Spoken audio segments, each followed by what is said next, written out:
A single mom was humiliated in front of the customer, unaware. He was the owner of the diner. Let us begin this story of kindness, love, and healing. The bell above the diner door rang. Thin and tired, like it, too, had grown weary of the cold. Outside, the wind dragged through the streets with a winter's breath, scraping leaves across the pavement like brittle memories. Inside, the hum of the heater, the clatter of forks against ceramic, and the gentle clink of a spoon in coffee were all that filled the silence. It was late afternoon, those slow, gray hours where the sky looks like a sheet pulled too tight over sorrow. Claire adjusted the collar of her apron and tucked a stray wisp of hair behind her ear. Her hands ached from the dishes, the cold, and the kind of tired that sleep never fixed. Still, she moved with grace, measured, quiet, and with the sort of care that comes from having nothing left to waste. At the back booth, nearly swallowed by its cracked vinyl and shadows, sat a little boy, drawing. His feet didn't touch the floor. A plastic cup of water and a bowl of lukewarm soup sat beside his notebook. Crayons lay scattered like fallen soldiers. Noah, 6 years old, and already learning to make himself small in loud places. Claire's eyes found in between every order. A glance, a soft breath, a silent count of 5 before she looked away. Behind the counter, Rhonda's voice rose like a blade drawn too quickly. "Claire," she snapped, tapping her pen against the register. "You've got dishes piling, coffee's cold in section 2, and that kid of yours is taking up space meant for paying customers." Claire didn't flinch. She just nodded, murmured, "Yes, ma'am," and moved. She had said yes, ma'am more times in the past 6 months than in her entire life before that. The diner wasn't cruel. Not exactly. But it was indifferent. And sometimes, indifference cuts deeper than cruelty. Claire had once owned a bakery with her husband. A sunny, sweet-smelling place with windows that steamed up in the mornings and cinnamon rolls that sold out by noon. She'd worn joy like perfume back then. They'd named it Bluebirds, because her husband said she sang in the kitchen when she thought no one was listening. But cancer doesn't care about love or cinnamon rolls or dreams. It took him slowly, like tide wearing down a rock. And when he was gone, it left her holding ashes and a 6-year-old boy with his father's eyes. She sold the bakery, sold their house, sold his car, everything but a shoebox of letters he'd written to her when they were just kids falling in love. Now, she lived in a rented 1-bedroom with peeling paint and kept his wedding band in a tea tin beneath the sink. Every afternoon, Noah came straight to the diner after school. She couldn't afford a babysitter, and the aftercare program had a waiting list longer than a winter night. He sat quietly, drew pictures, ate leftovers Rhonda didn't notice were missing. Sometimes he fell asleep with his cheek against the cool formica. Sometimes Claire wanted to scream, but there was no room for screaming, only space for breathing, and barely that. That day, the man walked in just before sunset. He wasn't loud, didn't carry himself like someone used to being watched. He wore a charcoal coat, fine but dusty at the hem, and carried a leather-bound notebook tucked under one arm. His eyes scanned the room with quiet warmth. Not the predatory glances she'd learned to dodge, but something softer, like he was trying to remember something he'd forgotten. Claire poured his coffee herself. "Cream?" she asked, voice gentle. "Black is fine," he said, offering a tired smile. She lingered just a second too long before moving on. There was something in his voice, something careful, like a man who had learned how to speak without pressing too hard on his own wounds. Across the room, Noah dropped his crayon. It rolled under a booth. He slid off his seat to fetch it. Rhonda was there in a breath.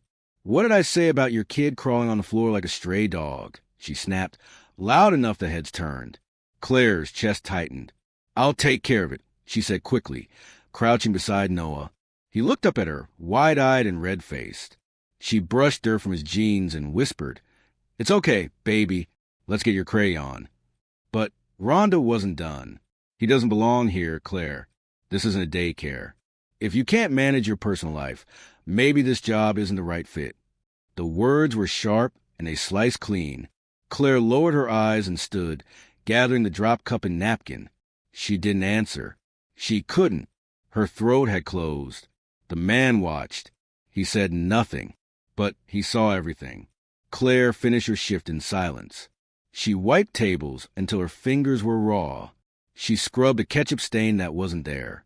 She cleaned the men's room because Rhonda said she had too much time on her hands. When it was finally time to clock out, Noah was asleep in the booth, his drawing half finished beside him. A house with smoke curling from its chimney. A woman at the door. A man standing in the yard, holding a birdcage. The bluebird was flying free. Claire folded the paper and tucked it into her apron. The man had gone, but not before leaving a tip that made her blink twice. $50 under a coffee cup, and beneath it a note, "Your boy has your grace. That's worth more than gold. D." She stared at the handwriting until it blurred. That night, she walked home with Noah bundled in her arms. Snowflakes brushed their cheeks like apologies from the sky. Inside their apartment, she lit a single candle because the heater barely worked.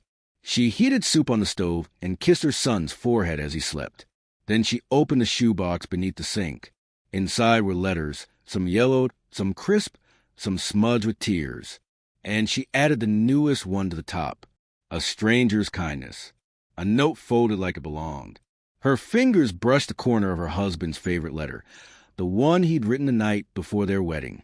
"Wherever life takes us, let's promise to never let the cold make us forget the fire." Claire closed the lid, and for the first time in weeks, she allowed herself to cry, not out of despair, but relief. Quiet and aching, but warm. Somewhere out there, a man with eyes like winter and hands like Patience had seen her. Not the apron or the dishes or the rules she was always breaking, but her, and that meant she hadn't disappeared. Not entirely. Not yet. The snow returned the next morning. Not a storm, just a soft, persistent falling. It dusted the sidewalk in silence, turned the town silver at the edges. The sky looked heavy, as if it, too, carried burdens it couldn't name. At the corner table by the window, Claire poured coffee into the same chipped mug she used every morning. She liked the way the steam curled into the cold light, the way the scent filled the quiet spaces between her and the waking world. Across from her, Noah scribbled on a paper napkin with a borrowed pen. His backpack sat at his feet. His cheeks were still pink from the walk. He looked up now and then, smiling at her like the world hadn't taken so much yet. She smiled back, but only with her eyes. The man arrived again, same coat, same notebook. This time, he sat at the counter instead of the corner. His gloves went into his coat pocket, and he opened his journal like it was a doorway he'd been waiting to step through. Claire noticed him the second he walked in. Noticed the way he moved quietly through the space, the way he nodded politely at the regulars, the way his gaze always found its way to her. When she approached to take his order, he looked up and said softly, "Good morning." There was something in the way he said it, as if those words had been waiting all night to find her. She cleared her throat, blinking the sleep from her voice. "Just coffee again?" He nodded, then paused. "Unless there's something you'd recommend." Claire tucked her notepad into her apron. "The pancakes are decent, but the toast burns if Rhonda's talking." He smiled. "A real one this time. Quiet at the corners. Pancakes it is." When she turned, he added, almost as an afterthought, "Tell your son his house drawing stayed with me." Her step faltered, just for a moment. She brought him the plate with care, set it down like a gift. He looked at her name tag then, for the first time. "Claire." She blinked. "Yes. I'm Daniel," he said. "Just that. No last name. No pretense. Daniel." It hung in the air like music that would play only once. Rhonda didn't show up that morning. An emergency with her sister in the next town over. Claire didn't ask for details. She only noticed the way the place breathed easier in her absence. Noah left for school at 8, his boots stomping across the salt-strewn sidewalk, his scarf a tangle around his neck. Claire watched him disappear through the fog glass. Daniel stayed. He wasn't there for business. Not really. But he asked questions, gentle ones, about the menu, the hours, the regulars. He complimented the syrup, noted the lights flickering above booth 3. Claire poured his third refill, then leaned against the counter, her voice low. "You're not just here for the coffee." Daniel tilted his head. "No, I suppose not." Silence grew between them, comfortable, like a coat well worn. Finally, he said, "I've owned this place for 6 years. Only visited twice. Thought I should see it again." Claire's fingers paused around the coffee pot. She looked at him, really looked. "You're the owner?" He nodded. "Not what you expected." She didn't answer right away. She set the pot down and folded her hands on the counter, like she needed something solid to hold on to. "No, not really. I usually keep to the city. This was my wife's favorite stop on long drives. She loved diners. Said they were full of ghosts." Claire smiled, despite herself. "I think I believe that." Daniel looked past her, to the window, to where snow gathered on the sill. "She passed 3 winters ago. Cancer." The word came without ceremony. Claire's breath caught. He turned back to her. "I didn't plan on saying that." She swallowed. "Me too. My husband. 2 years. Pancreatic." For a moment, the world went still. Just snow and breath and grief, like old paint peeling on a door. Daniel tapped his pen on the edge of his notebook. "This place was supposed to be a franchise model. But lately, I've been wondering what matters more, scaling up or slowing down." Claire tilted her head. "You think this place matters?" "I think the people in it do." Her heart stilled. That afternoon, Daniel helped her mop the floor. Not because he had to, but because the mop bucket squeaked and she was tired. He said nothing, just rolled up his sleeves and worked. His hands were rough, not the hands of a billionaire, but of someone who remembered what it felt like to earn a clean floor. She found herself watching the way he moved, how deliberate, how unhurried, as though even mopping could be an act of dignity. When they finished, she offered him a slice of apple pie, left over from the morning shift. He accepted with a quiet "thank you." They sat in the silence together. No words, just forks scraping plates and the hum of the heater trying its best. Before he left, he placed a folded paper on the counter. "For Noah," he said, "if he likes drawing." Claire waited until he was going to open it. Inside was a small pack of colored pencils and a blank sketchbook with thick, soft pages, and a note to the boy who sees the world in houses and bluebirds. "Keep drawing. D." Claire pressed the paper to her chest, eyes damp. That night, Noah drew until he fell asleep. Not houses this time, but people. A woman smiling behind a counter, a man with a long coat, holding coffee, and a heart in the corner, drawn carefully in red. Claire kissed his forehead and tucked the sketchbook beneath his pillow. Outside, the snow was still falling, but inside, something else had begun. A warmth, a flicker, the soft light of something returning. The morning came in silver. Not quite light, not quite dark, just that muted space in between, where the world forgets to pretend. The kind of morning where the snow glows before the sun ever finds it. Claire unlocked the diner with trembling hands. She didn't know why she was shaking. Maybe it was the cold. Maybe something deeper. Something she hadn't let herself name. The keys jangled too loudly in the quiet. Inside, the air still held the ghosts of yesterday's meals. Coffee, syrup, grease and cinnamon, and something warm, like laughter left behind. She turned on the lights one by one, booth by booth, switch by switch, as if waking the place gently. Noah sat on a stool at the counter, swinging his feet, sketchbook open. A row of colored pencils lined up beside his milk like little soldiers. He didn't speak.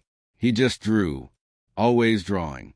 Claire watched him, her heart both full and aching. She brushed a crumb from the counter, fixed her apron, then watched him again. Daniel arrived before the second pot brewed. Same coat, same journal, but something softer in his shoulders now, like winter was beginning to melt, just at the edges. He didn't sit right away.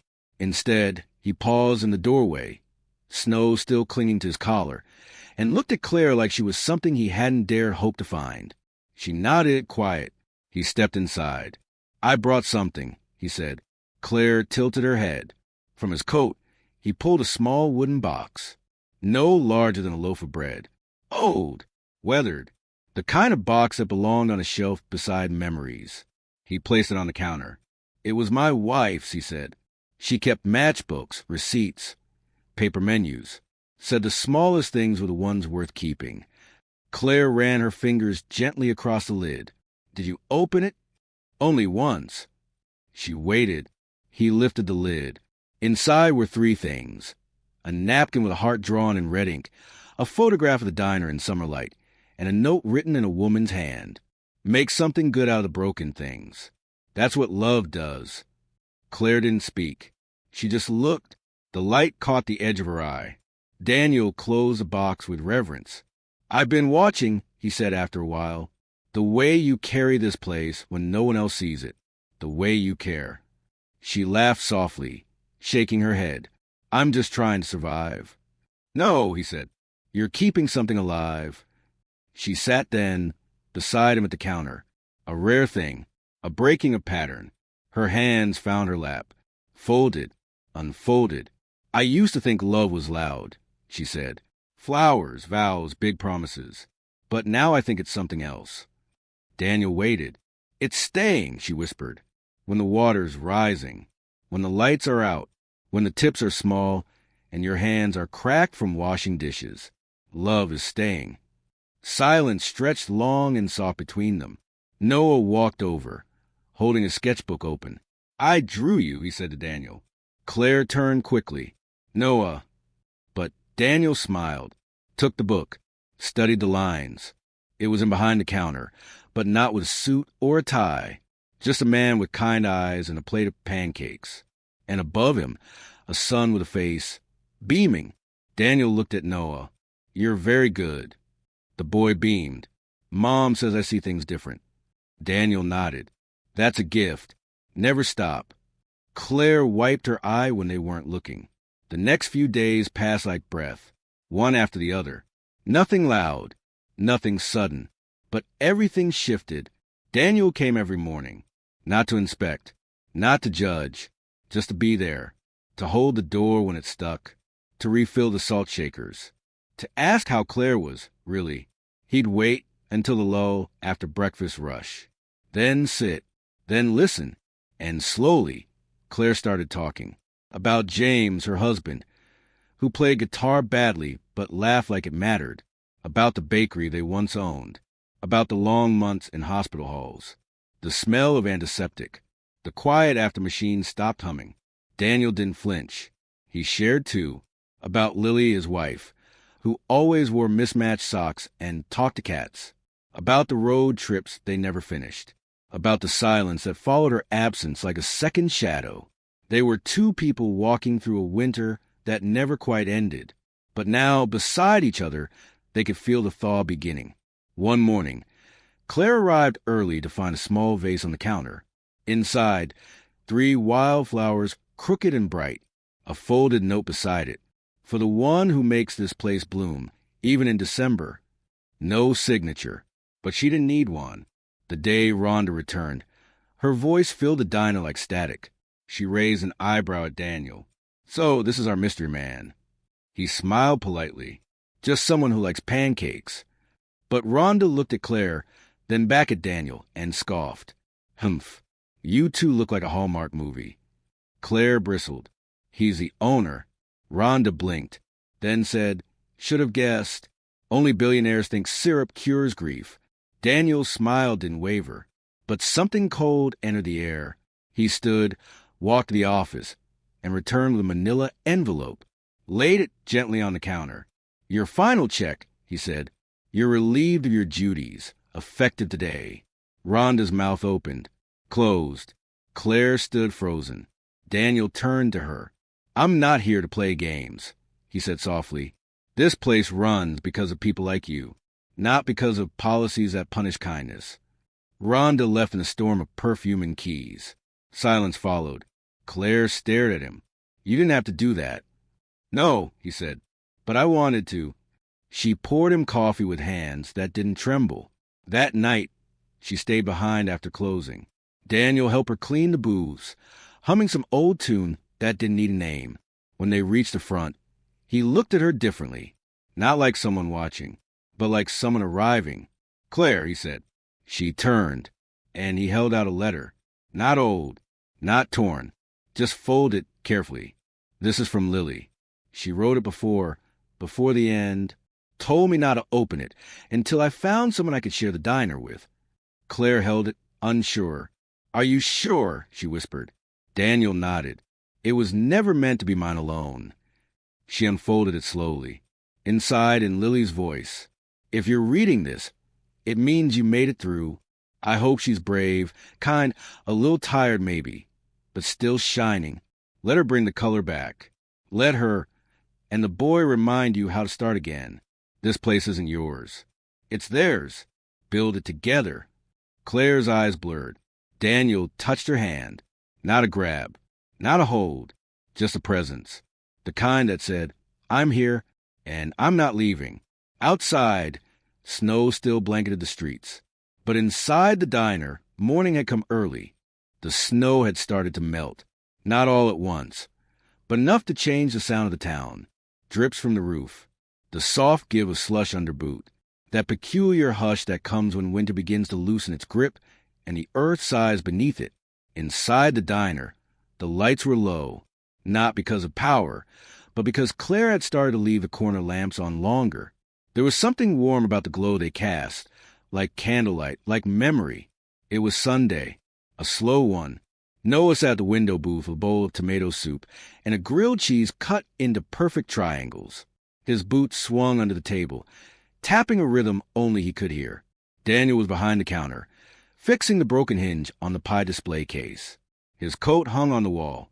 His sleeves were rolled up. His hands knew the work now.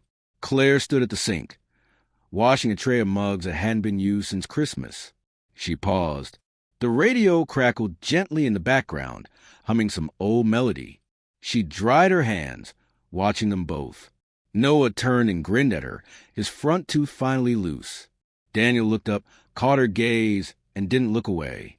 There was no ceremony, no grand announcement, but something had shifted between them, as certain as the snow melting, as quiet as breath.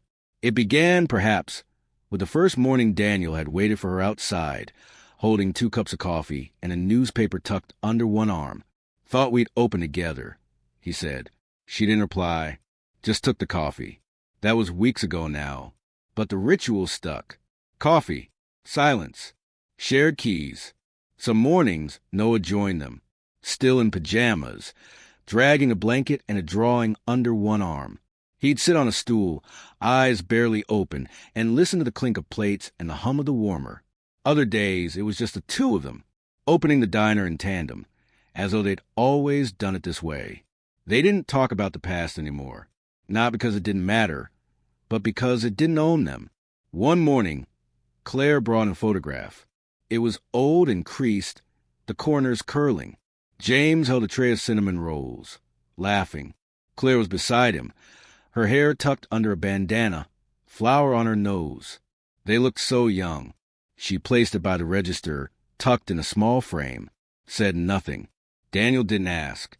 But that night, he added a second photo, Lily, holding a menu, pointing sternly at a price she'd circled with a red pen, her eyes mischievous, her stance bossy. Claire saw in the morning and smiled. No words needed. The diner had become more than a place to eat. It was a kind of chapel, a place where tired hearts came to rest, where silence wasn't empty but full of something sacred. They started a new ritual, a ledger left open on the counter, not for receipts, but for names, notes, prayers, confessions. Anyone who passed through could write something. Most didn't, but the ones who did left pieces of themselves in blue ink, came in broken, left with pie. She said yes, right here in booth 4. Today marks 1 year clean. Thank you for the pancakes. Claire read them when she closed. Sometimes she cried. Sometimes she laughed. But always she felt less alone. One night, snow returned in heavy, silent flakes. Claire had just locked the door when she heard a knock. She turned, startled. On the other side of the glass stood a woman, mid-30s maybe, wind-blown hair, gloves without fingertips. She held a suitcase in one hand and something bundled in a blanket against her chest. Claire opened the door. The cold swept in like a memory. "I'm sorry," the woman whispered. "I didn't know where else to go." Claire stepped aside. The woman crossed the threshold like someone entering a sanctuary. Daniel appeared from the back, eyes cautious. The woman looked at him, then at Claire, and something inside her seemed to break. She lowered the bundle. A baby, sleeping, pale cheeks, breath like clouds. Claire reached out gently, brushing snow from the baby's hat. "Do you have a name?" she asked. The woman hesitated. Then, barely audible, "Mara?" Claire didn't press. Instead, she led her to the booth by the heater, made her tea, brought her soup, rocked the baby when Mara's hands shook too much. Daniel sat across from her, didn't ask questions, just listened. That night, Mara stayed in the back room, curled beside her child on the old cot they kept for emergencies. Claire stayed late, pacing. Daniel brewed one last pot. "She's like I was," Claire said softly. "Lost, starving, afraid." Daniel nodded. "She didn't come for food," Claire whispered. "She came for kindness." He placed his hand over hers. "We have more than enough." The next few weeks passed in gentle rhythm. Mara worked quietly, washed dishes, wiped tables, fed her baby at the back booth, humming lullabies no one recognized. Claire watched her the way someone watches spring, hopeful, careful, tender. One day, Mara brought an envelope. Inside was a photograph. Claire stared at it for a long time. "I had a brother once," she whispered. "He was taken when I was 5. Mara nodded. "You were wearing red. You had a teddy bear." Claire looked up, trembling.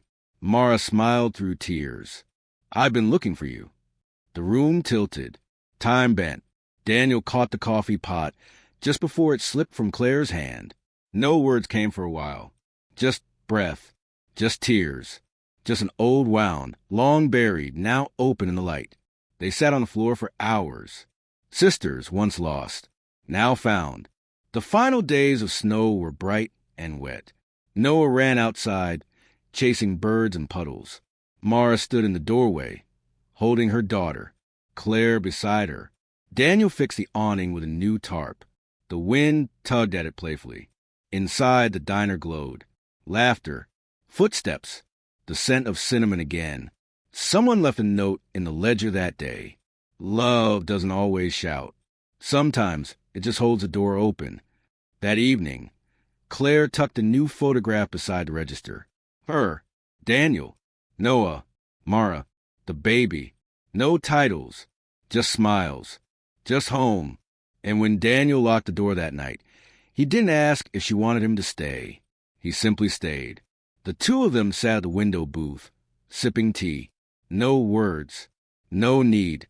The snow melted quietly outside. And inside the diner, the light never went out.